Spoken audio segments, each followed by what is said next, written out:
Welcome back to our channel. Today I'm going to explain a movie called Guillermo del Toro's Pinocchio. Get comfortable.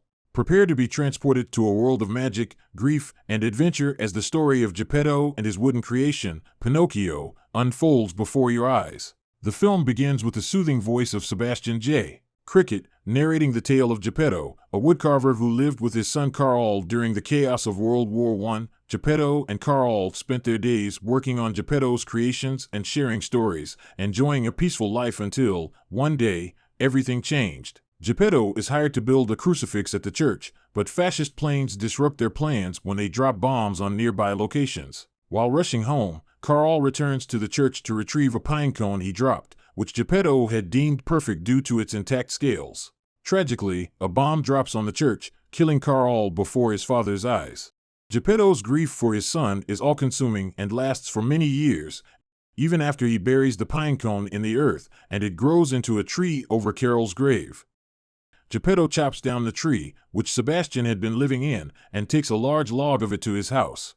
As Geppetto begins to carve a wooden boy out of the log, he leaves the creation unfinished, missing an ear. After passing out from his drunken stupor, Sebastian is left to wander the house. He discovers that several eyeball spirits have entered and formed the body of the wood sprite. The wood sprite brings the wooden boy to life with her magic, naming him Pinocchio. Although Sebastian protests, the wood sprite requests that he guide Pinocchio in his life in exchange for a wish. With his sights set on fame and wealth, Sebastian agrees. Geppetto wakes up to find Pinocchio alive and playing around the house, amazed at the sight of a talking wooden boy and a cricket. Pinocchio expresses childlike excitement at everything he finds in the house. Geppetto has to go to church, so he locks Pinocchio in the closet and orders him to stay there. Despite Geppetto's orders to stay in the closet, Pinocchio's curiosity leads him to join Geppetto at church. Upon revealing himself to the congregation, everyone is horrified at the sight of a living puppet, and Pinocchio's nose begins to grow when he declares himself a real boy made of flesh and bone. Geppetto is forced to take him home while everyone jeers and admonishes him for his creation. Geppetto fixes Pinocchio's nose and is later visited by the Podesta and priest, along with the Podesta's son Candlewick. They discuss making Pinocchio a model citizen to ensure he is not a threat to society. The boy protests Geppetto when he wants the hot chocolate the others are drinking, and Geppetto obliges him. Pinocchio sits beside Candlewick and mimics his movements before sticking his feet in the fireplace. Although he thinks it's fun, Geppetto scrambles to put the fire out and dips the boy into a water bucket, his legs having singed off. Later on, Podesta orders Geppetto to send Pinocchio to school, and he agrees.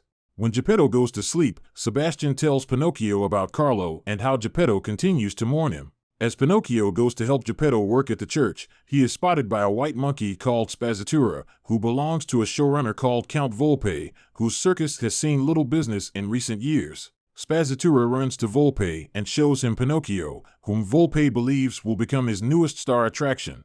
Pinocchio then heads to school but is intercepted by Volpe, who convinces the boy to join his circus to become famous. Pinocchio signs a contract by drawing a smiling sun, and he joins Volpe and Spazzatura. Pinocchio makes a good impression on Volpe's audience as a singing puppet with no strings. Geppetto finds out from the Podesta that Pinocchio didn't go to school and finds the boy at the circus. Pinocchio begins lying more, and the other kids are amused by how his nose grows. He argues with Volpe over where Pinocchio belongs. They start pulling on him, leading to Pinocchio flying into the street, where he is hit by a car, effectively killing him.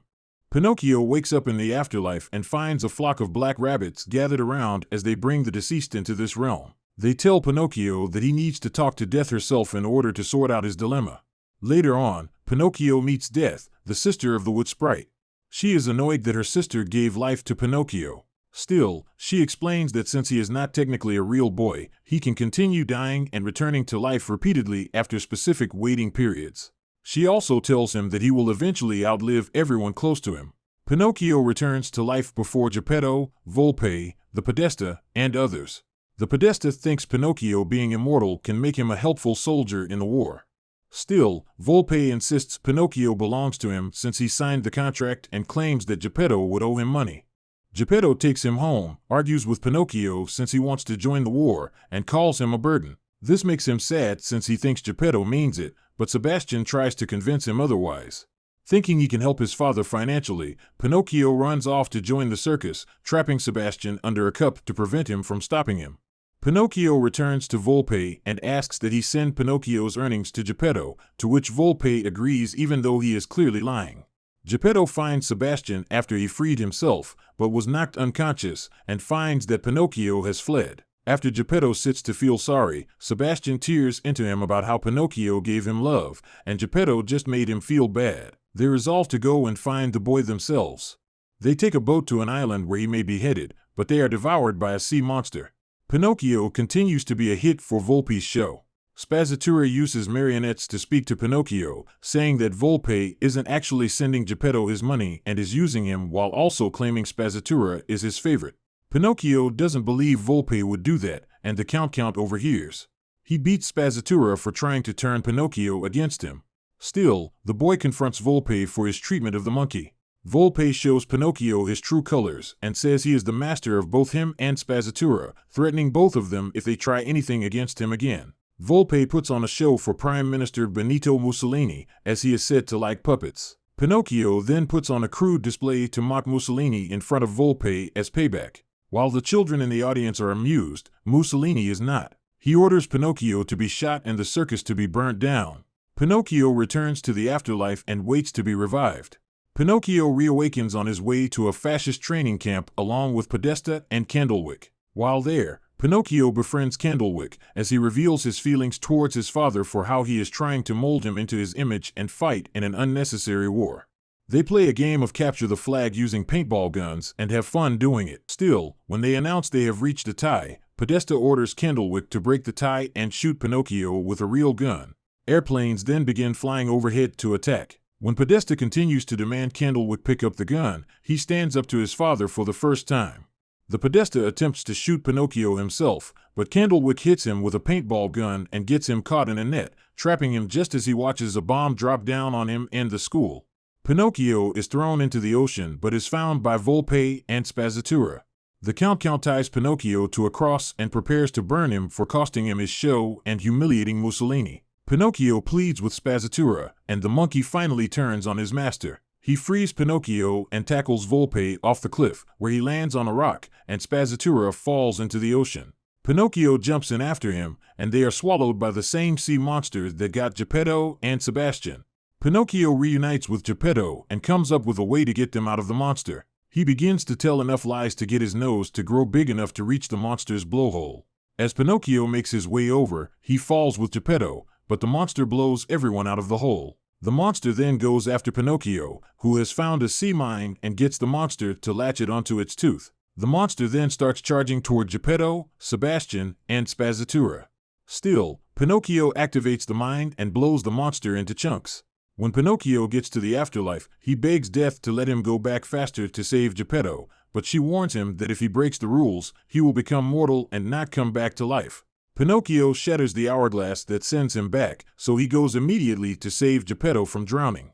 Everyone reaches the shore, but Pinocchio is dead for real. Geppetto weeps for his son, and the wood sprite appears behind him. She tells Geppetto that Pinocchio's sacrifice for him made him a real boy, but he cannot come back. Sebastian then uses his wish to bring Pinocchio back to life, and the wood sprite grants it to him. Pinocchio returns and is happily embraced by all.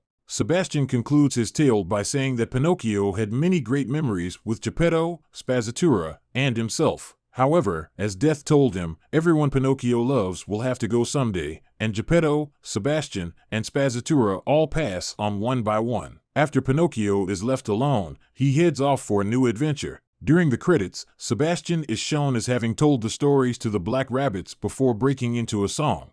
Please, give us a suggestion of movies you want us to upload next. Thank you for watching and being part of our family. Just to let you know, we are posting videos every day for you. Please subscribe to give us more motivation, and you will not miss our daily video.